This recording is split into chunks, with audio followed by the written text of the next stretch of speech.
今次去到法國波爾多，用1/5嘅價錢就買到支 Lafite 嘅 Second Wine， 仲要揾埋當地嘅導遊帶我哋參觀酒莊，實地探訪下，順便睇埋紅酒投資有冇得做。上年歐洲之旅嘅第2站就去咗波爾多，留咗3日2夜 ，join 咗個 wine tasting tour 啦。波爾多俾我嘅印象咧就係一個幾環保、幾乾淨嘅城市嚟嘅。我哋一出個機場咧就覺得好似去咗 New Zealand 咁樣，哇，幾空曠，就唔似巴黎好逼、好密集嘅感覺，咁成個人嘅心情咧都放鬆咗。呢度咧就好多人踩單車嘅，唔知你知唔知道喎？原來法國人熱愛踩單車係國家運動嚟㗎，最出名就係每年7月舉行嘅環法自由單車賽 Le Tour de France。平時香港人踩單車都係會去沙田或者大埔踩嘅，咁好少會見到有人喺鬧市裏邊，例如喺中環踩單車嘅。不過喺法國就好唔同喎，就連喺巴黎嘅市中心啦，一啲商業區、旅遊區，你都會見到有好多人會踩單車咁樣去返工或者去通勤嘅。因為法國政府咧鼓勵環保，咁想減少汽車嘅碳排放。波爾多係被公認為法國最適合踩單車城市之一，因為有超過200公里嘅單車道啊。其中一個探索波爾多嘅好方法就係踩單車啦。咁200公里差唔多其實就係來回天星碼頭去到落馬洲2次嘅距離，唔算太過遠啦，但係亦都可以探索到波爾多嘅市區、公園同埋海岸線。人人都知道波爾多嘅紅酒出名，咁究竟背後有啲咩故事呢？波爾多嘅葡萄園咧，其實已經有接近2000年嘅歷史，仲早過法國統一。首次記錄有葡萄園咧係喺公元71年，咁啊位於呢一個吉倫特嘅河口。歷史學家就推測，羅馬人喺波爾多插嘅第一批葡萄藤枝咧係嚟自於西班牙嘅喎。咁就喺12世紀開始啦，波爾多喺英國嘅統治下就開始有更加多嘅葡萄酒貿易。波都有 along the water 嘅意思，因為咧呢一個城市係加龍河嘅沿岸啊。咁酒莊咧就喺加龍河嘅附近啦，咁嗰個地理非常之方便，令到貿易生意咧係越做越多。直到去18世紀啦，波爾多進入咗黃金時代，繼倫敦之後咧成為咗歐洲第2大嘅港口，係一個幾富庶嘅城市嚟㗎。波都除咗紅酒之外咧，佢嘅城市建設都令我覺得係幾有特色嘅。1995年 Alain Juppé 成為咗市長啦，波爾多今日可以成為咁有活力嘅城市，好大程度都要歸功於佢嘅。講翻紅酒啦，點解波都嘅紅酒特別好呢？波都地勢平坦啦，水源充足，土壤咧含有豐富嘅礦物質同埋有機嘅物質，適合唔同品種嘅提子去生長。加上土壤裏邊嘅沙石排水性係好好啊，可以防止啲植物嘅根部咧過濕嘅。同埋波都有溫和嘅海洋性氣候，每年嘅秋季霧氣咧就有助延長提子嘅成熟期，令到啲提子嘅風味咧係更加集中。全年亦都係陽光充足啦，令到提子喺酸度同埋糖分之間有一個好好嘅平衡，咁先至可以生產到高品質嘅紅酒嘅。嗱，如果我哋去 visualize 波爾多葡萄園嘅土地面積咧，總共係有1225平方公里，即係等於大約6447個維園。咁一年嘅平均銷售額咧都可以做到46億嘅歐元嘅，高價位50歐以上嘅酒咧佔比22%，亦都係當地主要嘅經濟，亦都係農業嘅支柱。都有另外都提到一個 fun fact 喎，原來 Covid 之後咧，波爾多嘅樓價就爆升啦，人口都升咗好多。咁導遊就話 Covid 令到大家習慣咗 work from home 啊，咁好多公司嘅高層咧都唔需要每日返公司，咁所以多咗人係離開 Paris 啦，去到波爾多買咗間獨立屋嚟住啊。每個星期搭2個零鐘頭火車返巴黎開會，其餘時間就喺波都生活。物價又低啲，地方又空曠咗，房屋需求大啊，所以樓價就升咗好多啦。通常我去旅行都中意留意下當地嘅歷史啦、發展同埋特色。難得嚟到法國，特登參加咗個酒莊 local tour，想親身去體驗下。我哋去咗2個酒莊啦 ，Family Business。雖然個酒莊唔係好大，但係都有一啲自動化嘅機器生產紅酒啦。咁啊有出口去到新加坡、越南同埋香港等地嘅。嗱，先去第一間酒莊先。職員就同我哋講解葡萄樹嘅生長，睇到有啲收成剩低嘅樹枝咧係要去剪除佢噶，預備咧下一年再生長。咁我哋亦都參觀咗一啲嘅工場，睇下佢哋釀提子嘅地方、製作過程、包裝、封箱等等嘅程序。咁如果有啲熟客想買少量嘅紅酒咧，佢哋都有啲細機係即刻可以幫你包裝 pack 起佢去送貨嘅。導遊就話啦，通常9至到10月咧係旺季，9月中去到下旬咧係一個收成期，10月頭就已經係尾水噶咯。咁所以如果你喺呢段時間去參觀咧，啲提子應該係最靚嘅。遊客可以試下釀一支自己嘅酒啦，可以自己試下踩提子啊 ，go through 成個過程啊。咁所以咧9月中去到9月尾係波爾多最多遊客嘅旺季。咁我哋去到每間酒莊，梗係要試酒啦，係咪先？試酒前咧，佢哋都會介紹下呢支酒係用緊啲咩嘅提子啦。我哋之前都參觀過，譬如喺澳洲、紐西蘭唔同嘅酒莊。今次嚟到法國嘅酒莊咧，有樣嘢幾得意啊！法國人真係好幽默，咁啊喺成個過程裏邊咧，會同你講下笑啊，玩下小遊戲啊。有個酒莊嘅老細仲同我哋表演魔術添啊！嗱，呢度大家都見到有細細支好似香水嘅樽啦，裏邊每一支咧都裝咗唔同嘅水果嘅香味嘅，全部都係一啲 red fruits 啊，紅色嘅水果。咁個 staff 就叫我哋估下每一支香水裏邊其實係啲咩嘅生果嘅香氣啦。因為其實紅酒咧都有唔同嘅果香嘅，我就同老婆就要去估下究竟 fruity 背後其實係咩生果啦。呢啲嘢啊，梗係女士們比較叻啦，因為我嚟嚟去去只係聞到一啲果香味啦，但係我老婆居然可以聞得出有藍莓、車厘子、士多啤梨、紅桑子，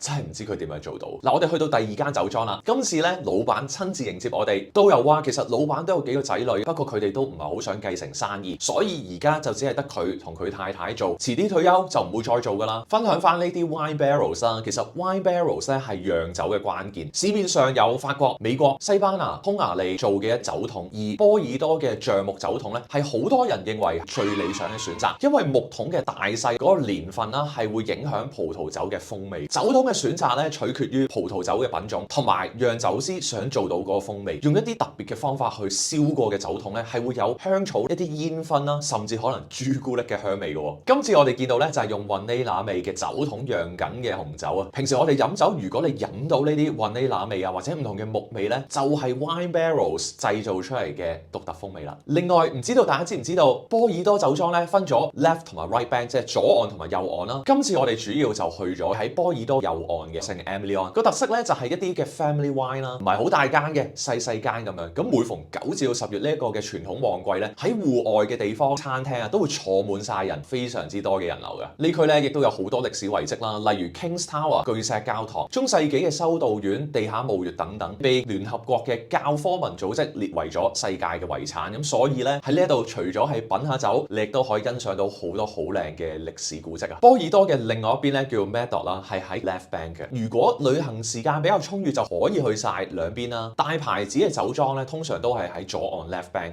例如 Lafite。講起波爾多紅酒咧，如果你冇料，但係又想扮四條，即係想令到人覺得自己有啲品味，你就一定要識得 Lafite 呢一個酒莊啦。點解 Lafite 咁出名咧？其實係有段故嘅。就算係唔飲酒嘅人都可能睇過賭神周潤發講過嚟一支82年嘅 Lafite 呢一個嘅 memes 圖啊。咁82年嘅 Lafite 亦都變成咗身份地位嘅象徵啦。不過好得意啊，呢張圖咧並唔係電影嘅截圖嚟㗎，字幕其實係啲人另外再加咗上去。賭神喺呢一幕根本係冇講過話要一支82年嘅 Lafite 嘅。古惑仔裏邊咧，大馬拿督同埋陳浩南飲酒就嗌咗4支82年嘅 Lafite，最尾埋單都要成8萬幾蚊港紙啊！咁作為平民，究竟有冇機會飲到 Lafite 咧？今次就親身嚟到波爾多，最大嘅收穫咧就係發現原來 Lafite 其實唔係你想象中咁貴嘅，因為 Lafite 有分正牌酒同埋副牌酒，亦即係 first wine 同埋 second wine， 兩者咧都係 Lafite 酒莊裏邊種植同埋生產嘅。不過個價錢咧可以相差成10倍咁多。Lafite 嘅酒莊係好大嘅，我舉個例子，例如有10塊地啦，咁我假設第5塊係最靚嘅，咁 Lafite 嘅 first wine 就係 made from 第5塊地嘅嗰啲提子啦，亦都係最貴嘅。但其實 Lafite 仲有9塊地都會釀酒噶嘛，咁最近第5塊地嘅，亦即係隔離第6塊地釀出嚟嘅咧，就會係 second wine 啦，亦即係嚟自同一個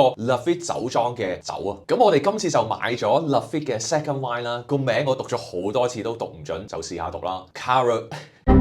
不如大家聽下正確嘅發音先。Carrera de Lafite。係啦，我哋就係買咗呢一支 Lafite 2015年嘅 second wine 啊。香港買咧要大約3000蚊港紙到啦，法國連運費咧就大約係2300蚊港紙啦，平咗差唔多2成。個質素唔錯喎，一飲咧個感覺就覺得好 rich、powerful、好豐富嘅一個層次。食西餐配牛扒就啱啱好啦，唔會話太過淡，亦都唔會話太 fruity。最好咧就開咗支紅酒俾佢 brief 2至3個鐘頭之後再飲就最好啦。今次咧我就買咗翻嚟同屋企人一齊食西餐，一齊去試飲啊！嚟到波爾多先知道，原來好多人都會揾 second wine 嘅喎，可能有好幾間唔同 brand 嘅紅酒或者白酒都好出名嘅，佢哋就會去一啲 wine cellar 裏邊咧去揾一出名嘅酒莊嘅 second wine 啦。例如呢一支白馬酒莊 Chateau Cheval Blanc 佢哋嘅白酒亦都係非常之出名啦。咁咧喺1954年嘅時候咧，喺 Saint-Emilion 嘅葡萄酒第一等級裏邊拎咗最高榮譽，之後一直都 keep 住喺最高等級裏邊嘅。如果話紅酒會買 Lafite 嘅 Second Wine， 白酒就一定係會揾白馬嘅 Second Wine 啦。最令我驚奇嘅咧就係呢一個 wine seller 咧係冇網站㗎，咁佢好串咁樣同我哋講，佢話我根本唔需要，因為佢哋只係做熟客嘅啫。咁我哋就講起 We are from Hong Kong， 佢就即刻指住身邊嗰幾箱嘅酒啊，就話呢幾箱一陣就會送去機場㗎啦，有啲就係送去香港嘅。原來佢有好多嘅客人咧係嚟自香港，經佢買完再運翻去嘅。傾落先知道，原來喺法國當地買酒咧係要俾成20% VAT 啊。但係如果你買完唔拎走，由 wine seller 幫你 export 翻去香港咧，就可以唔使俾 VAT 呢一個稅啦，變相平咗2成喎。所以好多外國嘅客人咧都會 email 佢，直接同佢落單去買嘅。咁例如一支350歐嘅酒啦，如果我哋買6支嘅話，成張單慳咗20% 稅，嗰度都差唔多成420蚊歐羅。咁個運費都只係需要82蚊歐羅，其實咁樣計翻條數係可以慳到好多錢㗎。所以我哋買完啦，都叫佢幫我哋直接運翻香港啦。分享咗咁多波多嘅歷史趣聞同埋紅酒嘅知識，究竟紅白酒值唔值得投資呢？我自己就冇試過投資名酒，但係身邊有朋友試過用一個叫做 Finovest 嘅 app 做紅酒嘅投資，可以買一箱6支，一支支咁買亦都得。咁佢會幫你放喺倫敦嘅儲酒地方啦。咁通常會建議擺4至到8年，等佢成熟嘅時候先至去放賣嘅。Finovest 咧係用 algo 去計市場嘅動向。咁我朋友就買咗接近6000蚊美金，揀咗4款酒，總共10幾支。當個 market 有動盪嘅時候咧，佢會幫你賣走某啲款啦，有啲啱款嘅酒佢又會幫你再買入。咁每個月嘅手續費大約係70蚊美金左右。依家佢已經擺到第3年啦，咁3年嘅總回報就大約係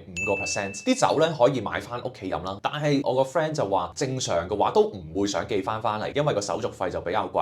而家佢反而想快啲賣走佢，拎翻啲錢投資喺其他嘅地方，可能股票或者債券更加好喎。其實紅酒同買名畫名錶有啲似，例如你買一隻 Rolex 可能會升值，但係如果你好中意隻錶唔捨得賣出，其實你一日唔賣嗰隻錶都唔會套到啲錢出嚟嘅喎。重點係你又唔知個價幾時升，佢又唔派息俾你，其實只係得個擺，背後成件事睇落有啲似投機多過投資。當然如果你有閒錢嘅話，咪冇所謂咯，當分散投資啊嘛。不過如果唔係嘅話咧，咁你就要揀啱你自己嘅投資工具啦。如果你中意呢條片，記得 like 同埋 subscribe， 你哋嘅支持係我分享嘅動力。Investing is a lifestyle， 下次繼續分享投資、旅行、創業嘅故事。拜拜。